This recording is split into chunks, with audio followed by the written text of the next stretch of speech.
qual que é o problema desse exemplo? O problema da Áustria não é o que eles estão fazendo com os austríacos. Né? O problema é que nós já vimos esse roteiro centenas de vezes acontecer. Né? O que a Áustria está fazendo? A Áustria está criando cidadãos de dupla categoria. Né? Cidadãos de primeira classe, cidadãos de segunda classe. Como aquele outro austríaco famoso, que o Briguet não falou, porque ele não admira, certamente, né? O homem Adolfinho, né? Que as pessoas talvez não saibam, mas ele era austríaco, baixinho, do cabelo preto. Né? Quer dizer, de ariana ele tinha bem pouca coisa. Né? Mas aquele cidadão, né, austríaco, né, fez exatamente isso. Ele criou os cidadãos de segunda classe. Na verdade, não foi ele, já era uma cultura que vinha. Né, o antissemitismo, né, no mundo germânico, ele já era uma praga, na verdade. Né? Ele já vinha se fomentando. E o pior, o antissemitismo, ele tinha respaldo científico. Veja, na época em que o Hitler escreveu o Mein Kampf, o antissemitismo não era um preconceito do Adolf Hitler, era uma teoria científica, né, amplamente divulgada, respeitada, debatida e defendida em congressos. Né? E veja, o Hitler, ele não era visto da maneira como ele é visto hoje, como um bárbaro, um genocida. Doidão, né? Doidão. Né?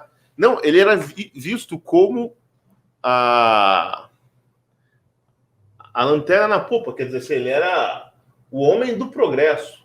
Né? Ele era Quer dizer, o Hitler era a coisa mais moderna que existia no mundo. Por favor, não compare com nenhuma figura atualmente viva, porque vai dar processo. Não farei isso. Não, mas ele era visto assim, como o homem que trouxe finalmente a modernidade sobre uma Europa, né, rural, atrasada, medieval, etc. Sobretudo uma Alemanha, né, atrasada com relação aos seus... Ele iluminou a Alemanha. Não, exatamente. Não, tanto é assim, a gente até estava conversando, Bernardo, esses dias sobre o filme da Leni Riefenstahl, né, o Triunfo da Vontade, o Triunfo do Poder. Maravilha. E a Leni, ela não só era uma grande cineasta, e depois se transformou na grande arquiteta da propaganda nazista. Todo mundo fala do Goebbels, mas na verdade é a Leni Riefenstahl, né? Que é a criadora da estética da propaganda nazista dela. Veja, a Leni, ela ganhou uma série de prêmios na Europa com aquele filme. Que o filme é de 28, acho, né? O filme é de 28. Triunfo do Poder. 38. 38. Né? 38. Que é o Congresso. E ela, de fato, né, cria todo aquele simbolismo, né? Do Hitler chegando. Você lembra? Primeiro filma um avião, né? Como se fosse uma águia, né? Filma a sombra dele no solo e tal. E aí filma lá em... Qual que era a cidade? Não era Nuremberg. Não lembro qual que é a cidade onde está tendo o Congresso. A cidade do filme, né? Acho que é Munique. Acho que é Munique, né? Porque esses caras gostavam da Baviera, dos as mulheres, daí a primeira cena do filme são as mulheres e as crianças, não tem homem, o único homem que aparece é o Hitler. Então, seria tipo, é o pai da pátria, né? Então são as mulheres se preparando, colocando roupa nas crianças e tal, para ir receber o Hitler, que é o grande pai da nação. É a noiva se preparando para o noivo. Enfim, mas exatamente, né? Mas ele convenceu não só os alemães, ele convenceu a Europa inteira. O único sujeito... Existem 2 sujeitos na história que já desde os anos 20 se colocavam contra o Hitler. E falaram, isso aí vai levar 3. Né? O mundo da barbárie. Eram só 3 intelectuais, eu conheço pelo menos, que eu já li textos dos anos 20 e 30, contra o Hitler. Winston Churchill, que sempre falou, isso aí vai foder a gente. O senhor Plínio Correia de Oliveira, sim, nos anos 20 falava já contra o Hitler. Passou todos os anos 30 falando, antes da guerra, falava, isso aí é a nova barbárie. E o Chesterton. Nos 30, Silvio. Tem um terceiro. É o Chesterton. Tem um terceiro que é o austríaco. O Krauss.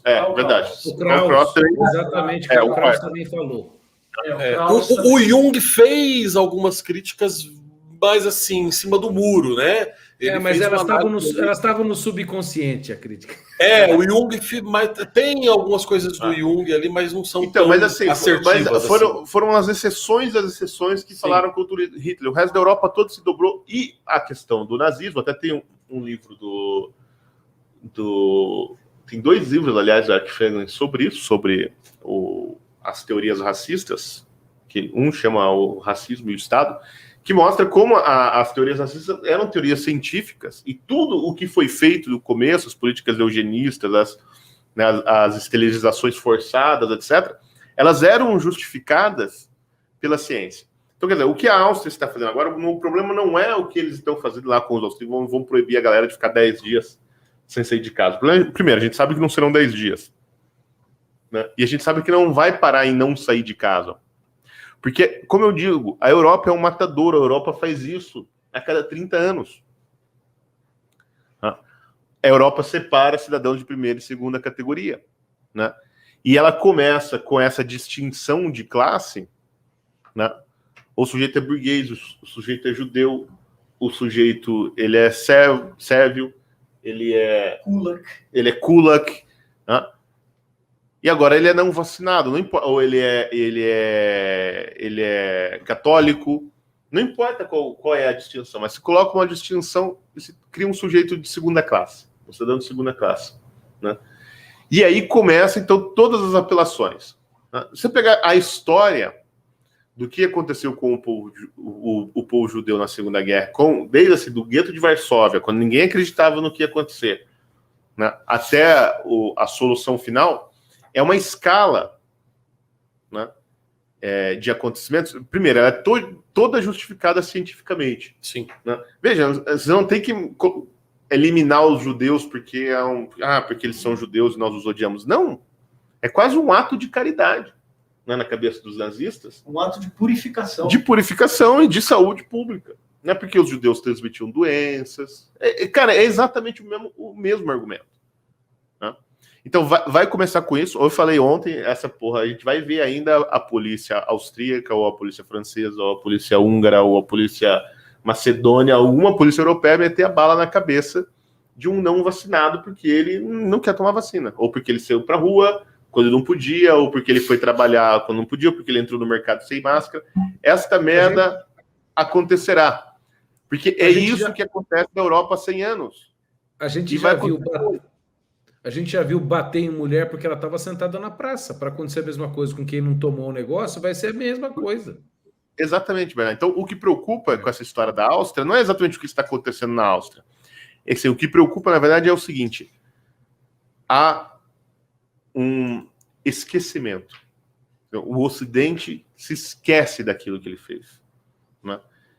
E esse esquecimento, ele é perigosíssimo. Então, esse é o problema. O Eric Feiglin dizia, assim, existe a história do conhecimento, mas também existe a história do esquecimento. Né? E esse esquecimento é perigoso. As pessoas simplesmente esqueceram o que aconteceu. Veja, não é na Idade Média.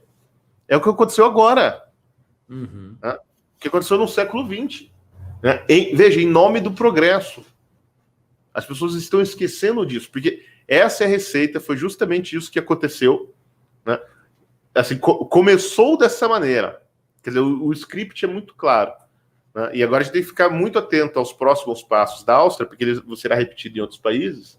Né? E o apreço, né, dos governos europeus e das tribos europeias pela vida humana é muito pequeno. Né? Por baixo de todo o blá blá blá lá de Genebra, né? Os direitos humanos, né? O universalismo, o quê? Por baixo de tudo isso existe o velho tribalismo europeu. Né? Essa gente adora matar o outro, dividir o mundo entre nós e eles e matar o eles. Né? Sempre foi assim, a Europa é assim desde o começo. Né? E continua assim hoje. Dividida assim, antes era por causa dos ritos pagãos, né? Agora são os não vacinados. Esse é o problema. O problema é que essa merda pode se espalhar e a gente vê novamente o terror totalitário se espalhando, começando na Europa e se espalhando para o resto do mundo. A Ana Delgado disse... Ana Delgado, 6,99 deve ser dólares cada. Presuma gnose. Exatamente. Presuma gnose. Presuma gnose. E mais um superchat aqui, Marise Cunha, mandou 20 reais aqui, disse, provavelmente estamos vendo o que acontecerá aqui depois do carnaval. É isso aí, minha cara.